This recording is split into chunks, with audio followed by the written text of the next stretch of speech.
Welcome back to my channel SG family. জয় Shri Krishna, Radhe Radhe. SG ফ্যামিলির পক্ষ থেকে সবাইকে স্বাগতম। সবাইকে জানাই গুড মর্নিং, শুভ সকাল, আর তার সাথে সবাইকে জানাই অনেক অনেক শুভেচ্ছা, অনেক অনেক অভিনন্দন। তো বন্ধুরা, সবাই কেমন আছো? আশা করি ভালো আছো। দেখো, রোজকার মতো চলে এলাম তোমাদের কাছে আবারও একটি গল্প নিয়ে। গল্পটা সত্যিই অন্যরকম। শেষ পর্যন্ত শোনার জন্য অনুরোধ রইল। শেষ পর্যন্ত গল্পটা না শুনলে বুঝতেই পারবে না কী হতে চলেছে, কী ঘটনা এর মধ্যে লুকিয়ে আছে। তাহলে দেরি না করে তোমরা পুরো গল্পটা শুনে নাও। মানুষের মনের ভেতরে সুন্দর একটা মন থাকে, এই গল্পটা শুনলেই বুঝতে পারবে। তো চলো। রবিবারের সকালে সেলুনে ঢুকেই দেখলাম একটি মেয়ে সেলুনে বসে আছে। মেয়েটি বিবাহিত, বয়স কত হবে 27-28, বেশ স্টাইলিশ, চুলে কালার, হাতে ট্যাটু করা, পোশাকে আশাকে বেশ আধুনিক, দেখতে সত্যিই সুন্দরী। রবিবার মানেই সেলুনে একটু ভিড় বেশি। আমি ঢুকতেই যে ছেলেটির কাছে আমি চুল কাটাই সে বলল, দাদা একটু বসতে হবে, যদি অন্য কোনো কাজ থাকে তবে সেরে আসতে পারেন। এই একটা কাজ ধরেছি, আর একজন আছে, তারপরে আপনাকে দিতে পারবো। দেখলাম 4 জন অলরেডি চুল কাটছে, এছাড়াও আরও 4-5 জন বসে আছে, আর তাদের সাথে বসে আছে এই মেয়েটি। জেন্টস পার্লারে এই মেয়েটি বসে থাকার কারণ তখন আমার অজানা। সাধারণত বাচ্চারা চুল কাটাতে যদি আসে কেউ, তাহলে বাচ্চাকে নিয়ে আসে মা। সেলুনে উপস্থিত তখন কোনো বাচ্চাও নেই। সেলুনের মধ্যে লম্বা বেঞ্চটার একটা সাইডে বসে যে ছেলেটি আমার চুল কেটে দেয়, ওকে বললাম অন্য কোনো কাজ আপাতত নেই, আর আমি বরং এখানেই বসে অপেক্ষা করি। আমি বসার সাথে সাথেই সেলুনের অন্য একটি কারিগর এই মেয়েটিকে বলল, আর 10 মিনিট, এনার শেভিং হয়ে গেলেই আপনাকে ছেড়ে দেব। মনে মনে ভাবছি, উপরেই তো লেডিস পার্লার আছে, তা সত্ত্বেও কেন এখানে? একটু অবাকই হচ্ছিলাম। মিনিট 10 পর শেভিংয়ের কাজটা হয়ে যেতেই বয়স্ক ভদ্রলোককে উদ্দেশ্য করে সেলুনের ছেলেটি বলল, জেঠু এবার আপনি আসুন। পাশ থেকে মেয়েটি বলে উঠল, একটু ছোট করে চুলটা কেটে দিয়ে কালারটা করে দিও। ততক্ষণে বুঝতে পারলাম মেয়েটি কেন সেলুনে এসেছে। বয়স্ক ভদ্রলোককে সঙ্গে করে নিয়ে এসেছে মেয়েটি। সেলুনের ছেলেটি বলল, কালার যখন করবেন তার আগে শ্যাম্পুটা করে দিই। মেয়েটি বলল, না না, দরকার নেই, আমি বাড়িতে শ্যাম্পু করেই নিয়ে এসেছি। কালার করার পর তো আবার একবার শ্যাম্পু করতেই হবে। দিদি, অ্যামোনিয়া ফ্রি যেটা আছে ওটাই দেবো তো তাহলে? হ্যাঁ, হালকা ব্রাউন যে কালার যেটা আসে ওটাই দিয়ে দাও। ঠিক আছে দিদি। বয়স্ক ভদ্রলোকের বয়স প্রায় 70-এর কাছাকাছি, থপথপে ফর্সা, দেখতে একদম সাহেবদের মতো। মাথার চুল প্রায় অর্ধেকের বেশি পাকা।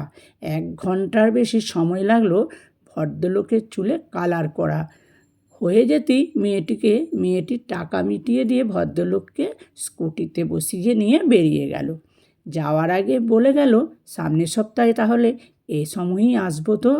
সেলুনের ছেলেটি বলল, অসুবিধা নেই, এই সময়ই আসবেন। মেয়েটি বেরিয়ে যেতেই এবারে গুঞ্জন শুরু হলো। গুঞ্জন মানে মেয়েটিকে নিয়ে। এই ভদ্রলোক চুল কাটাতে কাটাতে জিজ্ঞেস করলেন, কাকে নিয়ে সেলুনে এসেছিল? নিজের বাবা না শ্বশুর? সেলুনের আর একজন কারিগর তখন উত্তর দিল, ওনার শ্বশুর। শ্বশুরের নাম শুনে অবাক হয়ে ওই ভদ্রলোক জিজ্ঞাসা করলেন, শ্বশুরকে নিয়ে এসেছে বৌমা? ওনার এমন কথাটা শুনে মনে হচ্ছিল কোনো অবিশ্বাস্য ঘটনা, যেটা উনি প্রথম দেখলেন। সেলুনের যে ছেলেটি ওনার চুল কাটছিল সে বলল, পরের সপ্তাহে শাশুড়িকে নিয়ে আসবে।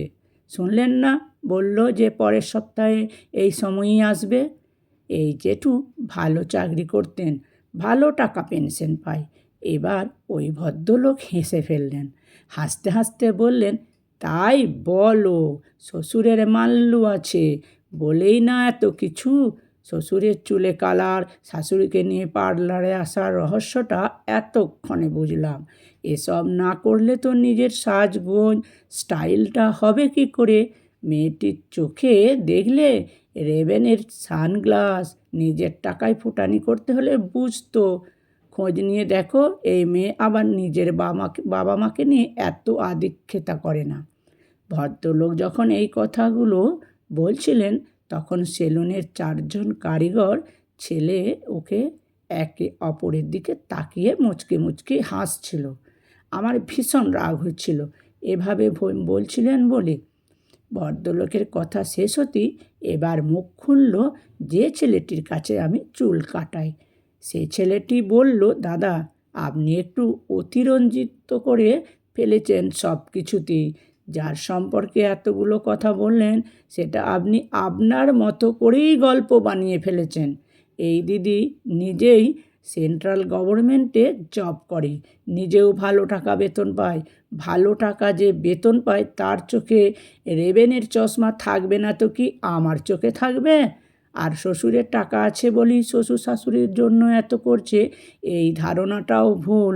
দিদি কিন্তু বাবার একমাত্র মেয়ে। বাবাও সরকারি অফিসার ছিলেন, মাও এখনও চাকরি করছে, তার উপর জমি জায়গাও অনেক। রীতিমতো পয়সাওয়ালা ঘরের মেয়ে। যার বাবার এত কিছু, সে শ্বশুরমশাইয়ের সামান্য পেনশনের টাকার জন্য এসব করবে? এটা ভাবতেই পারি না। আমাদের সেলুনে এই দিদি প্রায় 2 বছর আসছে। শ্বশুর শাশুড়িকে নিয়েই যে শুধু আসে তা নয়, ওনার মা বাবাকে নিয়েও আসে। এরপর আপনি কি বলছেন বলুন? ভদ্রলোক তখন চুপ। চুপ মানে এক্কেবারে চুপ। ঘড়ির দিকে তাকিয়ে বললেন, এই রে, 11:30 বেজে গেল, ভাই একটু হাত চালাও। এই সময়ে ভদ্রলোকের এমন কথাটা বড় হাস্যকর শোনালো। ভদ্রলোক পালিয়ে বাঁচতে চাইছে। সেলুনের ছেলেগুলিও বুঝে গেছে জোকের মুখে নুনটা ঠিক সময়ে পড়েছে বলেই চুপ হয়ে গেছে। আমি তাই ভাবছিলাম, এই হচ্ছে আমাদের সমাজের মানুষ।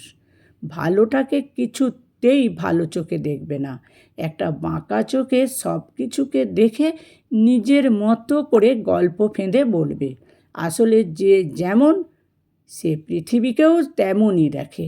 মানুষের ধারণা সুন্দরী মানেই সে অহংকারী, সুন্দরী মানেই তার একাধিক বয়ফ্রেন্ড আছে, শ্বশুর শাশুড়ির জন্য করছে মানেই নিশ্চয়ই কোনো স্বার্থ আছে, হয়তো টাকার লোভে করছে।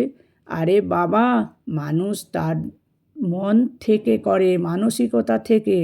মন মানসিকতা কি ওপর থেকে দেখা যায় না বোঝা যায়? বাবার পয়সা থাকলেই কি মেয়েরা অহংকারী হয়, নাকি শ্বশুর শাশুড়ির সম্পত্তির লোভে কর্ম করে? ছোট থেকে যারা টাকা দেখে বড় হয়, তাদের পরের টাকার প্রতি অত লোভ থাকে না। মানুষ কবে যে এই ধারণা থেকে বেরোবে কে জানে। আধুনিকতা কারো পোশাক দেখে বিচার করা যায় না। সৌন্দর্য যেমন কারো সাজগোজ প্রমাণ করে না, তেমনি সাদামাটা থাকতে ভালোবাসে বা সাজগোজ করে না মানেই সে মনের দিক থেকে কর্তব্য কর্মে সুন্দর হবে এমনটাও নয়। উন্নত মনটা তৈরি হয় বেশিরভাগটাই তার পরিবার থেকে, আর কিছুটা তার স্বভাবগত বৈশিষ্ট্যে। আসলে ভালো কিছু দেখতে গেলে নজরটাকে সুন্দর করতে হয়। দৃষ্টি সুন্দর হলেই সৃষ্টি সুন্দর হয়ে ওঠে। মেয়েটির সম্পর্কে এত কিছু জানতে পেরে তার প্রতি শ্রদ্ধায় মনটা ভরে উঠল। সুন্দর রূপের আড়ালে মনটাকেও যে এত সুন্দর করে রেখেছে, সে তো আসলেই প্রকৃত সুন্দরী। গল্পটি ভালো লাগলে অবশ্যই শেয়ার করে দিন, সকলে শুনুক।